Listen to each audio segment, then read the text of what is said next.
За та бүхэнд энэ өдрийн мэндийг хүргэе. Тэгэхээр өнөөдөр миний бие яг бүсгүйчүүдтэй 40-с дээш насныхаа бүсгүйчүүдийг төлөөлөөд за Бундан зүрх эмнэлгийн эмэгтэйчүүдийн их эмч булгантайгаа хамт за ер нь бол цэвэршилт секси амьдралд нөлөөлөх үү гэдэг сэдвээр ярилцах гэж байна. Тэгээ эмчтэй өдрийн мэндийг хүргэе. Баярлалаа. Сонсогчдоо бас чамд энэ өдрийн мэндийг хүргэе. Баярлалаа. Тэгэхээр ерөнхийдөө бол яг бид нэр цэвэршилт гээд ерөнхий нэг юм мэдээд л байгаа. Тэгээд яг эмч маань цэвэршилт гэж юу вэ гэдгээр бас яриагаа эхлэх байлаа. За цэвэршилт гэдэг маань бол ер нь бол өвчин бол биш тийм ээ. Эмэгтэй хүний амьдралын мөчлөгт одоо тийм ээ нөхөн үрчхүүн насны төгсгөлд тохиолддог одоо өндгийн эс боловсрохоо болох буюу одоо эмэгтэй хүн маань одоо жирэмслэхгүй гэдгийг илтгэж байгаа л нэг үзүүлэлт бүх эмэгтэйчүүдийн тохиолдно тийм ээ. Тэгэхээр энийг бол одоо өвчин мэтэр манай эмэгтэйчүүд бас айгүй тийм сөргөөр хүлээж авдаг. Зөвхөн одоо энэ цэвэршилт гэдэг зүйл биений юм ирэхээр одоо ирээд ахаар бол цэвэршээгүй ирэхэ болохоор л цэвэршчлээ гэж ойлгодог байхгүй. Тэгэхээр цэвэршилт бол нэг талаараа одоо өвчин биш одоо насны онцлог гэхлээр яах вэ гэхэлэр мэдээж энэ маань 5-аас 10 жилийн хугацаанд үргэлжилдэг. Одоо биений имерх үедээ янз бүрийн завир илэрх нь байна, хэмжээ нь багасгах нь байна, хугацаа нь өөрчлөгдөх нь байна гэх тийм ээ. Трийгээ дагалдаад одоо яах вэ гэхэлэр эмэгтэйчүүд маань жоохон тийм завиртай шинж тэмдгүүд илэрнэ л дээ. Одоо нүүр халуун аргих, хөлрөх, за тэгэл сэтгэл санаа тогтворгүй болох, зүрх дэлсэх, даралт хэлбэлцэх гэд. Тэр болгонд нь манай эмэгтэйчүүд яг бие даасан өвчин мэтэр одоо дотрын эмч танддаг ч юм уу тийм ээ, зүрхний эмч танддаг ч юм уу ингээд завирлаад идэг. Тэгэхээр энэ маань одоо өнд өвчнөөс ялгарх дааврын нөлөөгөөр тэр өнд өвчний үйл ажиллагаа буурсаар одоо биений имерхээ болж байна тийм ээ. Тэр үзэгдлийн үед болохоор яг хөглөр нөгөө дааврын өөрчлөлтийг одоо анханаас нь одоо энэ завир илэрж явах үед нь бараг илрээгүй үед ч нэг бол одоо нөхөн сэргийх байдлаар уг нь хэрглэж яхах нь зүв байдаг. Өөрөөр хэлбэл эмэгтэйчүүд маань ерөнхийдөө өөрсдөө мэддэг штеп. Одоо энэ анар жимсэдэх эмэгтэй хүнд сайн гэсэн өнд өвчний үйл ажиллагаанд сайн, дүүфүү идэх сайн, за тийм ургамлууд сайн гэж өөрсдөө мэддэг тийм ээ.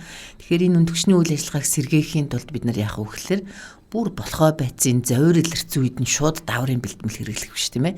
Завир одоо дрэгүү ахт нь одоо биений баг ирэх өөрчлөлтөө ирэх энэ үеэс нь л одоо эмчийн завраар өөрсдийнхөө бас мэддэг хэмжээндээ өндөгчнийхөө үйлийг дэмжих зорилгоор бэлтгэлүүдийг бол хэрэглэж яах нь зөв байдаг.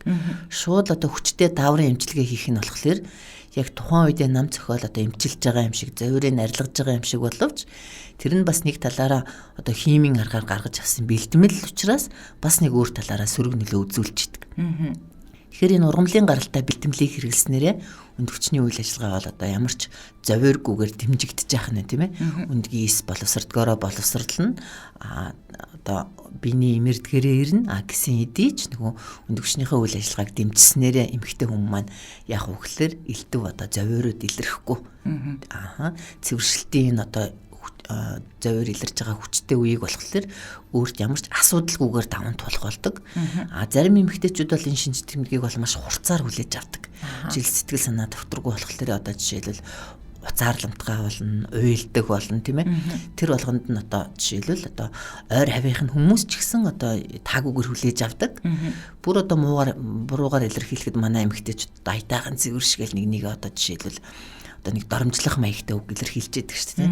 Тэгэхээр энэ бол эмэгтэйчүүдийн амьдралын одоо нэг насных нь мөчлөг учраас энэнд бол одоо ерөөсөө өөртөө маш сайн анхаарснараа ямар ч өөрчлөлтгүйгээр даван туулах боломжтой. Тэгэхээр биений имрээд байгаа би цэвэршээгүйгээ зарим нь болохоор цэвэрссэн гэж хэлэхээсээ одоо жишээлбэл нэг чагсаалаас гарцсан юм шиг тийм ээ. Одоо хэлж чаддгүй юм үзэгдэл байгаа гэдэг. Тэгэхээр тэрийг эрт одоо хин нэг найзтайгаа мэддэг хүмүүстэй тийм ээ эмчтэйгээ ярилцсанаар бол ямар ч асуудалгүйгээр даван туулах боломжтой байдаг. Тэгээ юу ч хэрэглэхгүйгээр одоо жишээлбэл өөрчлөлтөнд орцсноороо яах вэ гэхээр нөгөө өтрээ хурааших шинж тэмдэг илэрдэг. Тэрийгээ дагалдаад нөгөө бэлгийн харьцааны дуршил буурдаг тийм ээ. За тэг өтрээний орчин өөрчлөгдснөөрөө яах вэ гэхээр амархан өрөвсөмтгий болдог.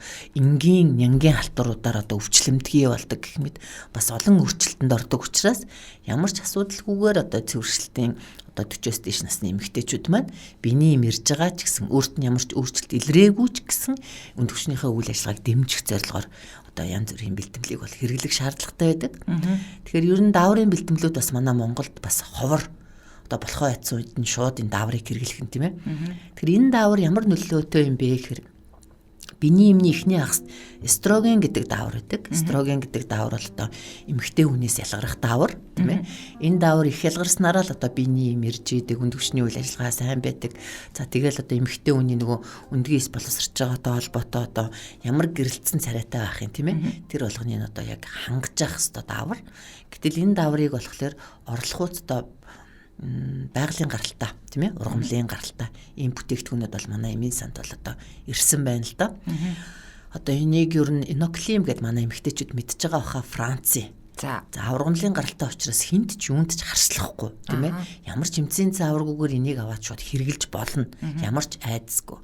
Гэтэл тэр нэг эмэгтэйд хэргэлсэн одоо нэг дааврын эм чинийг бичсэн чинь зүгээр болсон гэдэг манай эмэгтэйчүүд чинь тийм юм хэрэглэх дуртай байдаг. Тэр бэлтгэлийг бол одоо биений эмний тухай мөчлөгийн одоо тодорхой хугацаанаас хэрэглэх ёстой байдаг. Тэрийгэ мэдхгүй одоо шууд хэрэглэхээр зүгээр болно гэж ойлгодог, тийм ээ. Хүн хүндээ хамаарат одоо ямар цагт хэрэглэснээрээ тэр хүнд одоо тэр эмийн бэлтгэл зовир илэрхгүй байх уу, дотор муухайр нь, толгой өвдөн, бүх юмний дуршил буурна гэх мэт одоо тийм үйлчлэгээ үзүүлдэг. Тэгэхээр энэ ургамлын гаралтай бэлтгэл нь болохоор тухайн үедээ болохоор дандаа дэмжих үйлчлэгийг, нөхөн сэргээх үйлчлэгийг үзүүлждэг. Өөрөөр хэлбэл үнд өвчний тэр эстроген даавар ялгарах одоо тэр рецепторууд одоо тэрийг сэдэж ээж цочроож өгч яадаг, тийм ээ. Тийм учраас үнд өвч өөрийнхөө нөгөө даавар ялгарах эстроген даавраа бол хангалттай сайн ялгаруулж чадчихэдэг ийм үйлчлэгээтэй. Тэгэхээр юм чи нэг уушлаараа яриаг чинь насалж. Зөвхөн би өөрөө 20-той одоо залуухан охин байхдаа ч гэдэм үү те ингээл хоёр ихч яана би одоо цэвэршээд ах шиг байна гэл те. Тэгээд ярингууд ерөөсөө л эмгэгтэй хүн ч цэвэршүүлж явагдангууд ингээл одоо нэг түрүүнөө таажгсалаас гарна гэдэг шиг ерөөсөө эмгэгтэй хүн ингээл бэлгийн амьдрал бүр ингээд дуусчт юм байна те гэдэг ийм ойлголттой байдаг гэсэн байхгүй. За энийг бол баг өөрөө төрснийхөө дараа ч юм уу те 26 7 үржиж ингээд бас уншиж судлаад мэдээд үгүй тийм биш юм байна гэдгийг ойлгож байгаа байхгүй. Гэтэ магадгүй одоо ч гэсэн ийм ойлголттой хүмүүс байгаа штэ. Тэгэхээр үнэхээр эмгэгтэй хүн цэвэршлэл бол одоо бэлгийн харьцаанд нь бас ямар нэгэн өөрчлөлт орох уу, одоо тэр бие организмд бол өөрчлөлт ороод байна тий. Тэгвэл бэлгийн харьцаанд ороход ямар нэгэн өөрчлөлт орох уу? Ер нь ихэнх эмэгтэйчүүд маань яг ийм ойлголттой байдаг. Тэгээ эмэгтэйчүүд өөрсдөө ийм ойлголттой байгаа юм чинь гэр бүлийнх нь хүмүүс, тийм ээ. Одоо бас яг адилхан ийм ойлголтод төрчдөг. Тэгэхээр цэвэршил бол одоо ингэж болдгоо юм бах та, бэлгийн амьдрал байхгүй болчих юм бах та гэж ойлголттой байдаг. Тэгэхээр цэвэршилт гэдэг зүйл болохоор үнд өвчний үйл ажиллагаа буурсаар байгаа тодорхой хугацааг эзлээд, тийм үү. Үндгийс боловсрохоо болоод ерөөсөө л жирэмслэхгүй л болж байгаа үзэгдэл. Эмэгтэй хүн жирэмслэхгүй, тийм ээ. Түүнээс биш бусад бүх үзэгдэл нь хэвэн байхгүй. Тэр хөгшрөөгүй тэр эмэгтэй. Бэлгийн харьцаа нь хэвэн байх хэвээр. Тэгээд одоо бие физиологийн хувьд одоо бас хэвэн байх хэвээр, тийм ээ. Гэтэл тэр хэвэн байхын тулд л одоо энэ цэвэршилтийн хугацааны тэр 5-10 жилийн хугацаанд л үнд өвчнийхөө үйл ажиллагааг дэмжих зорилгоор одоо эмчийн завраар тэр бэлтгэлүүдийг хэрэгжилж явах хэвээр. Манай эмэгтэйчүүд тэрийг мэдхгүй би цэвэршээгүй биений хэвэн ирж байгаа гэж бодоод идэг. Тэгээл нөгөө даралтны хэлбэлцгээр дотрын эмч тандаал, зүрхэн натахаар бас нэг эмч зүрхний эмч тандаал, тийм ээ. Толгой нүвтгэлээр өөр мэдрэлийн эмч тандаал гэх тал тийшээ цалгардаад яваад идэг. Тэгээл зүрхээ дэлсгэр би бамбаа өөрчлөлттэй болж ийн гэл гэх мэт, тийм ээ. Тэгэхээр яах вэ гэхээр ийм шинж тэмдэг илэржил байгаа бол шууд эмэгтэйчүүдийн эмчтэй хандна. За тэгээ биений эм иржил байгаа, тийм ээ. Үнд өвчнийхөө үйл ажиллагааг дэмжих зорилгоор тэр нөгөө дааврын дутагдалт ерөөсөө үнд өвчний үйл ажиллагаа буурч байгаа учраас нөгөө хэвийн ялгарх дааврын хэмжээ багасж байгаа учраас л эхний шинж тэмдгүүд ингээ илэрч эхэлж шít, тийм ээ. Тийм учраас үнд өвчнийхөө үйл ажиллагааг дэмжих зорилгоор л нөгөө ургамлын гаралтай бүтээгдэхүүнийг аажмаар хэрэглэснээр энэ зовирыг бол тэгээ өөрт нь тохиолдохгүй байж болно. Би одоо жишээлбэл 40 настай штэ. Тэгээ одоо л нэрээ яг үнийг хэлэхэд миний одоо менструац буюу сарын тэмдэг ирэхээрээ бүр инээдтэй штэ. Багасж байгаа. Тийм бүр өдөрт нэг ширхэг дамс гэргэлдэг. Тэгээд одоо би сард 3 ширхэг дамс гэргэлдэг болчиход байгаа байхгүй юу? Тэгээ энэ одоо хэвийн үзэгдэл юм уу? Би одоо 40 настай штэ. Энэ ингэх ёстой юм уу? Эсвэл одоо надад бас цэвэршилтийн эхний шинж тэмдэг илэрч байна. Уул нь бол 48-аас одоо 52 нас ч гэдэг юм уу те цэвэрших нас гэдэлээдэг. Гэтэ одоо сүүлийн үед одоо залуучж гин гэж яриад байгаа штэ тий. Тэгэхээр цэвэршилт гэдэг маань би хэлсэнтэй өвчин биш. Хүний одоо амьдралын мөчлөгийн нэг тодорхой хугацаа 15-аас 49 насныг бол нөхөрчхүү нас гэдэг. Нөхөрчхүү насны төгсгөл үед л одоо энэ цэвэршилт гэдэг зүйл болно. Яг цэвэршилт гэхлээрээ л үндгээс одоо жишээлбэл боловсрогоо болчихж байна тий. Тэгээ энд хүртлээ болохоор яах вэ гэхээр 5-10 жилийн хугацаанд үргэлжилдэг. Одоо л нөгөө сайн нийлжт биений баг ирж байна тийм ээ. Бас өөрчлөгдөж ирж байна. Хугацаа нь өөрчлөгдөн, завир илэрнэ гэх мэт.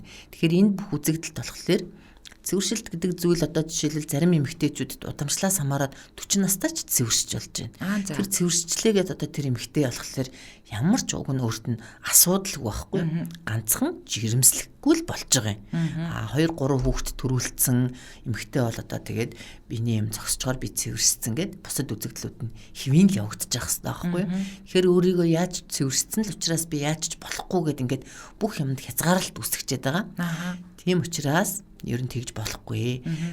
Биений мэрхгүй байсан ч гэсэн өтрээний орчин өөрчлөгдөж байгаа. Өтрээний чигшил алдагдчихад байгаа тийм ээ.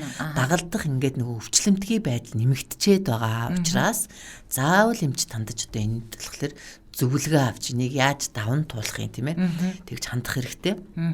Одоо тэгээд нөгөө тэгэхээр одоо таны саяны ярьсан одоо нөгөө бүтээгдэхүүн байх штэ тий. Тэр одоо энэ нөгөө цэвэршилтийн дараа болоо одоо бэлгийн харилцааны үед өвдөх одоо хорсох, өтрээ хураашах ингээд завирууд нийтлэг илэрдэм байл л да. Одоо хүмүүс бас сайт дээр ч юм уу саналаа авчиад тэгээ бас дур хүсэл одоо төрөхгүй байнаач гэдэг юм уу тий. Энэ маань яг одоо бас цэвэршилттэй холбоотой бие организм өөрөө цаанаасаа ийм байдал үүсгээд байгаа мó эсвэл нөгөө тухайн маань өөрөө одоо тархиараа тий өөрийгөө удирдна гэж байдаг штэ тий. За би ерөөсөө л цэвэршчлээ. Тэгэл ингээд байна гэж ийм бодол болоод байна. Ихэнхдээ бол мэдээж дааврын нөлөөгөөр энэ туршил буурах үзэгдэл бий болж байгаа юм. За одоо өөрөөр хэлбэл биений эмний мөчлөгийн яг эхний одоо хагасд нь тэр эстроген даавар ялгарч байна тийм ээ. Сүүлийн хагасд нь прогестерон даавар ялгарч байна. За энэ хоёрын одоо ерөөсөө тэнцвэрт байдлын алдагдлаас болоод яг жирэмслэхгүй бол ингээ биений эм ирнэ. Тийм ээ биений байдалтайгаар гадагшлна. За тэгэл нөгөө биений имэрж байгаа эхний өдрөөс л нөгөө эстроген дааварчин одоо нөгөө ялгардгаараа өнд хүчнөөс одоо цус руу ялгарч эхлэх нь шүү дээ тийм ээ ялгарч эхэлнэ. Тэр үед одоо яах вэ гэхээр эстроген даавар ялгарж байгаа хин шинж тэмдэг нь болохоор эмэгтэйчүүд болохоор ерөөсөө бэлгийн аюу тийм идэвхтэй амьдралддаг бэлгийн харьцааны одоо дуршлан сайн тий. Гэтэл чинь нөгөө цэвэршилтийн үед буюу одоо өнд хүчний үйл ажиллагаа буураад эхлэхээр нөгөө эстроген дааврын хэмжээ чинь буураад эхлэхээр л нөгөө өтрээ нь хураашх нь байна, бэлгийн дуршил нь буурах нь байна тий. Өтрээ хураассан учраас өтрээний орчин өөрчлөлтгөөр тэнд сүн хүчлийн бактери буюу тэр нь байхгүй болоод ирэхлээр одоо энгийн янгаар одоо өвчлөх нь байна. За тэнд тэгэл агааргүйтэн бактери үржиж эхлэх нь байна гэдэг. Манай эмэгтэйчүүд би бэлгийн харьцаа байхгүй л байгаа юм чинь надад ерөөсө хизээч ин үрвсэл байхсгүй хизээч би эмчид хандах хэрэггүй гэж боддог. Гэтэл чи угаасаа нөгөө физиологийнхоо процессороо нөгөө өнд хүчний үйл ажиллагаа буураад цэвэршилтийн яг одоо тийм шинж тэмдгүүд илрээд их үед дагалдаад бас энэ үрвсэл дагалдчих болох нь шүү дээ тийм ээ. Тэгэхээр тэр үед яах вэ гэхээр ерөөсө өөрийгөө ингээл би цэвэрссэн юм чин бэлгийн харьцаанд орох эсгүй би цэвэрссэн юм чин одоо надад өвчин тусахгүй гэж бодож болохгүй байна шүү дээ. Өөрийгөө тэгж алсад хязгаарлаж болохгүй байна тийм үү. Бүх зүйл хэвийн ганцхан таны өндгийс гэдэг зүйл өнд хүчнөөс гадагшлахгүй та жирэмслэхгүй л болж байгаа юм аа л гэдгийг бол шууд ойлгох хэрэгтэй. Энэ бол өвчин биш тийм ээ. Гэтэл чинь яг энэ цэвэршилтийн одоо энэ онцлогтой энэ хугацаанд ямар ч зовиргүйгээр одоо энийг даван туулахын тулд одоо нөгөө эстроген дааврыг одоо орлсон юм байгалийн гаралтай бүтээгдэхүүнийг хэрэглэх нь байна тийм үү. Гэтэл шууд эстроген даавар бол одоо манай ямар ч худалдааны төвд байхгүй байгаа. Уг нь бол шууд тийм бэлтгэлийг бас уучиж болно.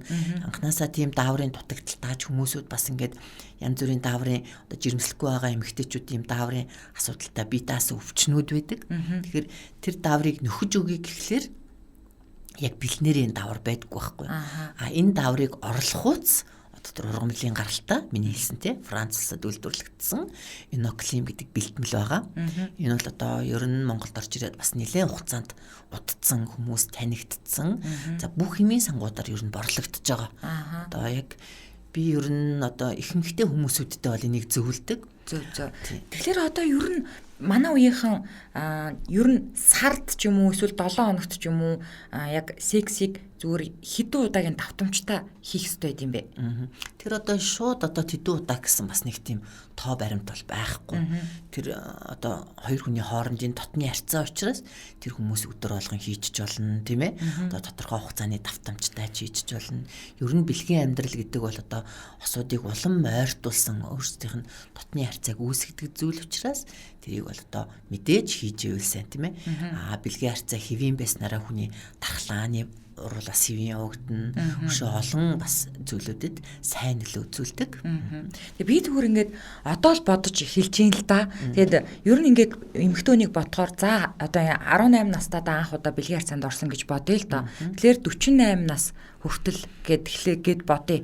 Ингээ бодохоор нэг 20 жил ч юм уу те бэлгийн амьдралд юм итэвхтэй байх үе байгаад байна л да. Тэгээд дунд нь ингээ бид нар чинь төрөн штэ. Төрөн тэгээд төрөнгүүд яалтчгүй төрсний дараа өөрөөрөө төрсөн болон оюуталтай ч юм уу ингээл төрн хийсвэрээр хагалгаар төрлөөч гэж бодсон юм. Төрсний дараа нөгөө хүүхд рүүгээ анхаарлаа хандуулаад нэг юм бас нэг дуршил буурах үе байдаг те. За тэгээд ер нь хүн яг энэ хугацаанд л нэг юм итэвхтэй амьдрах гэм болоо да гэж би боддоо штэ. Ер нь та 50-аас дээш насныхан яад юм бол? Тэгэхээр юу яа одоо жишээлбэл жирэмсэлж төрөөд тийм ээ төрсний дараа чинь тодорхой хугацаанд одоо биений юм ирэхгүй байдаг шүү дээ тийм ээ зарим хүнд 6 сар болно зарим хүнд жил болно гэх. Тэр чинь нөгөө эстроген даварчин одоо ялгарч эхлээгүй өндөгчний үйл ажиллагаа хэвийн биш байгаа учраас нөгөө бэлгийн харьцааны угаасаа дурсал яг тийм хэмжээнд байдаг байх нь тийм үү. За хоёрдугаар мэдээж одоо 50 настай болцсон. За тэгээд биений юм бас иржсэн ч гэсэн нөгөө байглаасаа нөгөө төр өндөгчний үйл ажиллагаа чинь эхээс бид нар төрхтөө өндгийс маань тоотоо төрдөг. 400 мянга тийм ээ. Тэр чинь ингээл өдрөд нэг одоо сар болгон нэг ширхгээр боловсрсоор байтал угаасаа дуусах нь шүү дээ тийм ээ. Дууслаа өндгөвчний үйл ажиллагаа зогслоо. Тэгээд дуусаагүй байсан ч гэсэн аажмаар буурж байгаа тийм ээ. Багасж байгаа учраас тэр үе дааврын ялгарт бага байдаг учраас одоо цаанаасаа бэлгийн туршил буурч ирж байдаг. Тэгэхээр ийм шинж тэмдэг л өөрт илэрсэн бол одоо энэ ийм зүйлд автахгүй тулд тийм ээ. Одоо өөрийгөө хэвийн байлгахын тулд яагаргүй өндөгчний үйл ажиллагаагаа дэмжиж явах хэрэгтэй байдаг. Тэр нь болохоор шууд одоо хэлж штэ тийм ээ. Манай Монголд тэр эстроген даврыг агуулсан бэлтгэл бол байхгүй. Тэрийг орлох тийм ургамлын гаралтай яг тийм бэлэн бүтээгдэхүүн байна. Тэрийг одоо тэр бүтээгдэхүүнийг ууснараа шууд одоо эстроген давраа нөхөж байгаа гэж шууд тооцож болно. Зөв. Тэгвэл одоо энэ изофлаван гэдэг байгаа лу. Изофлавоноид гэдэг. Тэгэхээр одоо энэ бүтээгдэхүүнийг аваад ууснараа одоо эмэгтэйчүүд маань ямар ч байсан энэ цэвэршилтийн тэр нэг илрээд байгаа одоо хам шинжүүд гэдэг юм уу те. Энийг ямар нэгэн байдлаар одоо удаашруулна гэдэг юм уу, зөөлрүүлнэ гэдэг юм уу, ямар нэгэн бас зовиургүйгээр те нөгөө нэг эстроген давраал ялгаруулж гарахад л дэмжиж байгаа юм байна шүү дээ. Ер нь бол те ингээр ойлгохгүй. Зөв. Тэгэхээр одоо одоо та нэг 5-аас 10 жилийн энэ хугацаа байна гэдэг шүү дээ те. За 5-аас 10 жилийн дараа цэвэршилт явагдаж дуусна гэх үе байгаад байна те. Дуусны дараа ер нь эмэгтэйнд ямар шинж тэмдэг илэрх үү? Одоо биений юм ирэхгүй дууссан ч гэсэн одоо тэр даавар нэгэнт одоо ялгархгүй байгаа учраас нөгөө миний саяны хилээд идэг хүтрээ хуурайшдаг. Хүтрээний орчин өөрчлөгддөг. Тэгэл мэдээж тэр хүн чинь 50 настай хүн чинь бэлгийн харьцаа байх л ёстой шүү дээ тийм ээ. Тэгээд нөгөө бэлгийн харьцааны дурсал нь буурчдаг гэх тийм. Тэр бүхэн байхгүй болчгороо орчиндөө бүх юмд нь одоо сонирхолгүй болж эхэлдэг. Ажилдаа явах сонирхолгүй тийм ээ. Ядраад байгаа юм шиг мэдрэмжтэй. Тэгээл одоо ханиад одоо том уу хатгаа юу гэдэг тэр болгонд одоо өвчлөмтгий дархлааны уруул нь одоо өөрчлөгдсөн учраас тийм ээ. Дархлаа нь буурсан гэж шууд ойлгож болох нь шүү дээ. Тэгэхээр манай одоо жишээлбэл амьд байгаа одоо араатан ч гэсэн бэлгийн амьдралтай байна тийм үү. Ухамсарт хүмүүс маань яах вэ гэхээр энэ бэлгийн амьдрал гэдэг зүйл маань хэвийн байж ижил одоо эмгтээч вэ эрэгтэйч вэ хүмүүсийн ажлын бүтээмж нь сайн байна.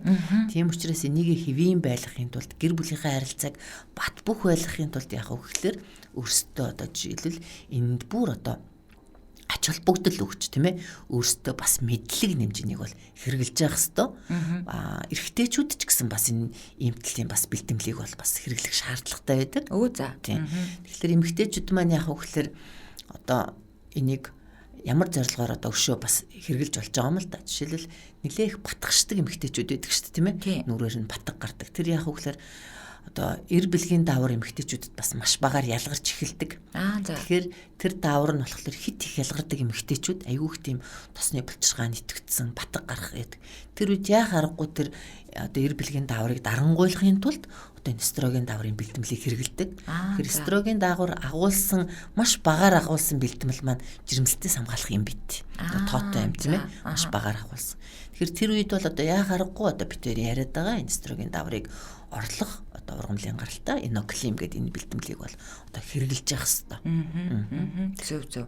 Тэгэхээр ер нь эмэгтэйчүүд маань юу гэмдэ та түрүү нөгөө өөрийнхөө одоо цэвэрч байгааг ингээд нуугч гэдэг юм уу тий нэг хоорондоо эсвэл бие биентэйгээ ярьж одоо би ингээд байгаа штэ ч гэдэг юм уу нэг юм яг бодит биш болсон болоогүй ингээд зөвлөгөө бие биедээ өгөөч гэдэг юм уу тий ер нь яг одоо та олон жил эмэгтэйчүүдийн хэмжээр ажиллаа штэ тэгэхээр надад нэг юм цэвэршилтийн шинж тэмдэг илрээд байгаа юм шиг байна би одоо яах вэ гэж ирж байгаа эмэгтэйчүүдийн тоо ер нь хэр их байд юм бэ? Ер нь бол өдөрт бол 50% яг ийм асуудалтай. За бүр үү. Шууд нөгөө цэвэршилт гэдгээ мэдхгүй ч гэсэн миний биений эмний хэмжээ багасаад байна. Биений эмэрхтэй аяйгуу зовиртой ирж байна. Тийм ээ. Одоо энэ сард ирээгүй байна. Одоо жирэмсэлцсэн юм уу гэж утсан чинь биш байна гэл те. Нөгөө ирэх ёстой хугацаанаасаа магадгүй 5 10 бүр сараарч хүртэл хойшлцсан. Нөгөө өндгөвч чинь хэвийн ажиллахгүй байх шүү дээ гэдэг.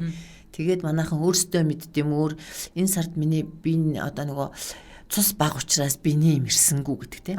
Тэр болохоор цус багтаа ерөөсөө холбоо байхгүй.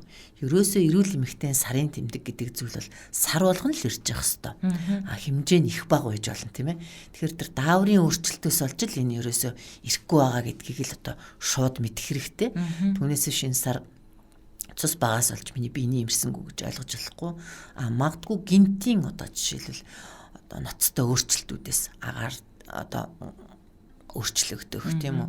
За гинтийн одоо өөрт нь одоо бохимдол стресс гэж ярьдаг шүү дээ. Одоо жишээл хин нэгэн хүн нас урах ч юм уу, аваар осолд орох ч юм уу, ийм байдлаас олж одоо биений бас ирэхгүй байх тохиолдол байдаг. Биений имийг яагаад гэвэл тарих удирддаг учраас. За өөрөөр хэлбэл нэг судалгаа байдаг шүү дээ. Дайны жилүүдэд одоо эмэгтэйчүүдийн биений им хүртэл ирэхэ болцсон байсан. Тийм амар хэцүү сэтгэл зүйн дарамтанд байгаа учраас тийм. Тэгэхээр ерөөсөө ганцхан ийм зүйлээс болж биений им бас ирэхгүй байж болно. Тархины асуудлаас болж тийм. Босод тохиолдолд бол ерөөсөө дааврын л өөрчлөлт биш бол сар болгон биений им иржил байх хэвээр. Тэгэхээр энэ сард та ядарснаас болж биений имэрсэнгүү гэж бодож болохгүй байна тийм. Миний өндөгчний үйл ажиллагаа яа харахгүй өөрчлөгдөж байгаа юм байна.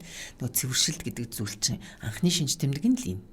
Тийм учраас эмчтэй хандж явах хэрэгтэй. Сүүлийн үед бол одоо цэвэршилтийн энэ шинж тэмдгүүд бол одоо их залуужж байна л да.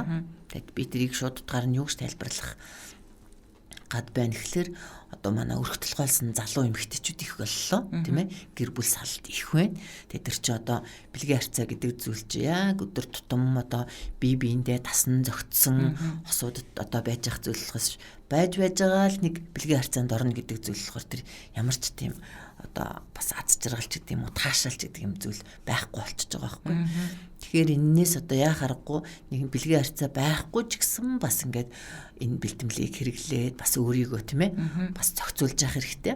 Би яг наадах чи асуух гэсэн байхгүй юу? Яг тэгэхээр зэрэг бас магадгүй ер нь бол мэдгүй ирчүүд нөхрүүд нь төрүүлээд нас орчдаг ч юм уу тийм эмэгтэйчүүд үлдчихэд идэв штэ тийм зөндөө. Тэгээд нөгөө хүн маань эмэгтэйчүүд за бүр тэрийгэ болиохоо залуудаа боловсроод үлдсэн эсвэл салт сарансан тэр болгон бас тийм ингээд нэг тогтсон бэлгийн амьдрал байхгүй хүмүүс маань одоо яг нөгөө гарманы дутагдалд орно гэж бид нэр ярьдаг штэ тийм. Тэгээд тэгвэл ийм тохиолдолд ч гэсэн яг одоо энэ бэлтгэлийг бас хэрэгжилж болох нь байна тийм. Хэрэгжилж болно. Одоо ялангуяа манайхан ч одоо залуучууд чинь сүүлийн үед энэ гэрээгээр гадагшаа их одоо 3 жилийн хугацаатай 5 жилийн хугацаатай гэж нэг Япон солонгос руу их явж штеп тийм ээ. Тэрний ард нь нөгөө одоо эмэгтэйчүүд чи үзүүлнэ л дээ. Одоо би ямар ч бэлгийн харьцаагүй байгаа. Биний юм бас нааша цаашаа болоод ах юм.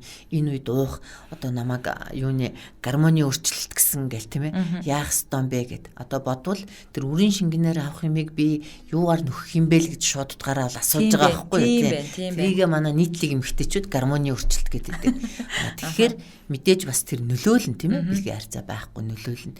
Тийм учраас энийг болохоор эн чинь цэвэршилтийн эм гэж ойлгож болохгүй. Энэ надад угаасаа ерөөсөө энэ сар болгон хэрэгтэй, магадгүй энэ сард хэрэгтэй юм уу, дараа сард хэрэгтэй юм уу гэдгээл одоо ерөөс тогтоох хэрэгтэй байдаг байхгүй. Тэгэхээр энэ бэлтгэмлийн маань ерөнхийдөө яг заавар дээр нь дандаа цэвэршилтийн завьрууд энийг арилгана гэсэн боловч үнэхээр энэ бол одоо бага насны хүүхдэд ч гэсэн хэрглэж болно. Жишээлбэл би миний амьдрал дээр нэг 6 настай хүүхдийн умдагны ус нь ургасан. Гэрийнхэн санаа зовж авчирж үзүүлж байгаа байхгүй. Нөгөө эр бэлгийн даавар тийм багт нь ялгарч эхэлж шүү дээ, тийм ээ. Тэгээ тэр хүүхд ч одоо жирэмслээс хамгаалах эм үг хэцүү, тийм ээ. Яг би ерөөсөө та нарын цэвэршилтийн бэлтгэл гэж нэг заавар дээрээс нь уншаад ойлгож болохгүй шүү. Энэ ийм дааврын нөлөө үзүүлдэг шууд хэрэглээрээ гэж, тийм ээ. Тэгээд яг нэг сар уучаад ирээрээ гэхэд нөгөө өсний ургалт бол нэмэгдээгүй. Нэг хэсэг газар ингээд аятайхан бүр болцсон, тийм. Тэгээд энийгээ дахиад 2 сар уучаад ирээрээ гэсэн тэрнээс хойш ирээгүй байна. Тэгэхээр тэд нарт бол одоо ерөөсөө яг 100% одоо сэтгэл ханамжтай үйлчилсэн байх гэж бодож байна, тийм ээ. Тэгээ ургамлын гаралтай энэ бүтээгдэхүүн учраас хүндээ гаж нөлөө байхгүй. Магадгүй шууд дааврын одоо цэвэршилтийн тэр даавар агуулсан бэлтгэл болохоор дотор мухархаас эхлээл толгоо өвдөн гаж нөлөөнүүд ихтэй байдаг байхгүй. Тэгэхээр хэдийгээр заавар дээр нь цэвэршилтийн гэж байгаа боловч энийг бол нас гаргалцахгүй бол шууд хэрэглэж болно. Зөв. Бас их сонирхолтой бас тийм байна. Тэгэхээр одоо ер нь аль би тантай яг энэ ярилцж суух энэ явцдаа манайхаа одоо ингээл цэвэршилт гэхээр айгүй хүн дээр ойлгож авдаг шүү, хүлээж авдаг шүү. Энийг ерөөсөө хүн дээр хүлээж авах шаардлагагүй байна. Бидний туулах ёстой юм байна. Хамгийн гол нь тэгээд эмэгтэй хүн болгон тохиолдох юм мөчлөг юм байна. Тэгээд энийг бас даван туулахад одоо биднэрт туслах бас ийм бэлтгэл байдгийм байна. Тэгээд энийг айхтар одоо нэг хуцтгаж тийм үж битүүлээж аваараа, өвчин гэж бас битүүлээж аваараа гэж би ойлголоо мөн юм чи. Тий. Одоо ярьдаг шүү дээ хүүхдүүдийг нөгөө нэг шилжилтийн насанд байхад одоо наа чин шилжилтийн насанд яваад юм байгаа ингээл нөгөөдөл чи нэг амархан гомддог бол тийм ээ нэг тийм зан докторгүй ийдэг штэ тий. Яг шилжилтийн насанд ямар байсан ерөөсөө цэвэршилтийн үед яг тэр шинж тэмдгүүд л ажиглагдана. Нөгөөх зан докторгүй уурлаал, гомдоол, уйлаал тийм ээ тийм болж эхэлдэг байхгүй. Тэгэхээр энийг ерөөсөө өөртөө зарим эмэгтэйчүүдэд энэ шинж тэмдэг бол бүр хурц илэрдэг. Би ерөөсөө өхмээр байна гэл тийм ээ. Ингээл бүр орчин тойронд нь хинч таалагдахгүй болол тийм үү. Одоо жишээлбэл нөхөр нь өөрийг нь голоод байна гэж бодно. Хүүхдүүд нь өөрийг тоохгүй байна гэж хандна. Тэгэхээр тэр нөгөө нэг даврынхаа өөрчлөлтөөс тийм шинж тэмдэг илрээд байгаа. Тэгэхээр энийг бол ингэж хурц илрүүлж болохгүй. Ерөөсөө одоо ер нь 40 хүрсэн бол би өндөгчнийхөө үйл ажиллагааг дэмжиж явах ёстой шүү л гэдэг зүйл хэрэглээ. Тэрэн тэгтээ эмч тандаад ямар зүйл хэрэглүүл одоо над хамгийн сайн байна гэдэг тийм үү. Тийм. Тухайн хүнд тохирсон бас нэг бэлтгэлж болно шүү дээ. Магадгүй тэр климттэй хамтдаа өөр юу эдийн тэр хүнд жишээлбэл яг хоол хүнсээрээ одоо жишээлбэл тэр нөгөө дүүфүү, анар жимс эднэрээ нэмж хэрэглэх гэдэг ч юм уу тийм ээ. Дүүфүү гэснээс дүүфүү ямар үр нөлөөтэй дээ? Дүүфүү өөрөө бас энэ эстрогены юу их агуулмж сайтай. Зөв. За би ер нь бас нэг юмыг ойлгож байна. Би бас хэрэглэх болсон юм байна. Тэгэхээр одоо миний хувьд яг ямар одоо дооц орч гэдэг юм уу те яаж хэрэглэх вүлээ? Ер нь энэ бол хайрцагтаа 30 ширхтээ бэлтгэл байгаа. За тэрийг өдөрт нэг ширхгийг бол ууж ах хэвээр. За тэгээд мэдээч одоо тэр хурц илрээд ах юм бол 2 болгож ууж болно. Тэгэхээр тэрийг эмчтэйгээ ярилцах нь шүү дээ тийм ээ. Тэг яг эмийн санд байгаа болов эмийн санд байгаа бэлтгэл яг одоо тэр хүнд энэ чамд хэрэглээ тохирохгүй шүү гэж айдсгүй. Ягаад гэвэл нь байгалийн гаралтай, ургамлын гаралтай бүтээгдэхүүн учраас тийм үү. Өөр одоо жишээлбэл яг тэр жирэмслээс хамгаалах юм шиг даавар агуулсан юм бэлтгэлийг хэрэглэх юм бол гарцаа байхгүй эмчтэйгээ зөвлөж жагаад тодорхой юм цаг одоо өдрөө товлж хэрэглэнэ. Энэ иноклима болохоор ерөөсөө за өнөөдөр манай энэ юг сонсож байгаа эмэгтэйчүүд бол те нэрээ энийг би надад энэ шинж тэмдгүүд бүгд илэрч байгаа штэ гэж бодож ивэл өнөөдрөөс аваад шууд хэрэглэхэд ямар ч айдасгүй. Тэгээ манайхан чинь нэг тийм ингээл нэг өдөр 2 өдөр уугаал энэ шинж тэмдэг шууд илэрч юм шиг энэ надад нөлөөлөхгүй байх гэж боддог тий. Нэг сар ууж ээж. Нэг сар ууж ээж дараагийн сарын тэмдэг яаж ирж чинь тийм үү? Дараа сар уухад илүү яаж одоо өндөгчний үйл ажиллагаас сэргэж чинь гэж одоо өөртөө сайн төвчээртэй энэ зүйлийг хэрэглэх хэвээр.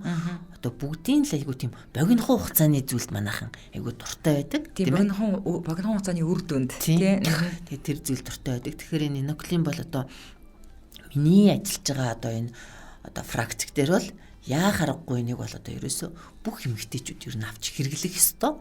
Дээрээс нь одоо энэ манай залуу охтууд ч гэсэн тийм ээ одоо бэлгийн харьцаа байхгүй байгаа, надад ийм өөрчлөлт байгаа, энийг нөхмөр байна гэд ингээд зовирлаад асуугаад байгаа эмэгтэйчүүд бол бас шууд эргэлзээг хэрэглэх ёстой юм байна. Зөв.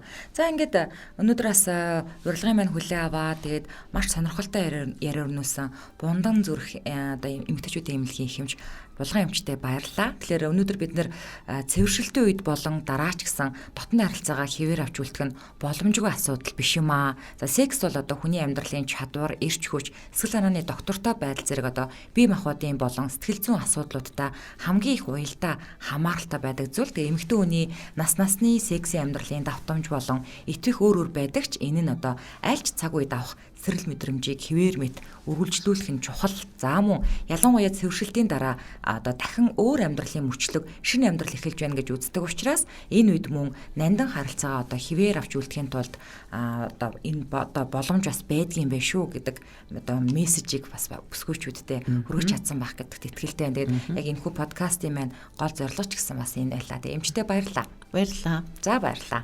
За бид хоёрын яриаг за энэ хүү подкастын маань бас хүлээ авч сонсож байгаа та бүхэндээ баярлалаа. Тэгээд дараагийнхаа подкастаар уулзцгаая.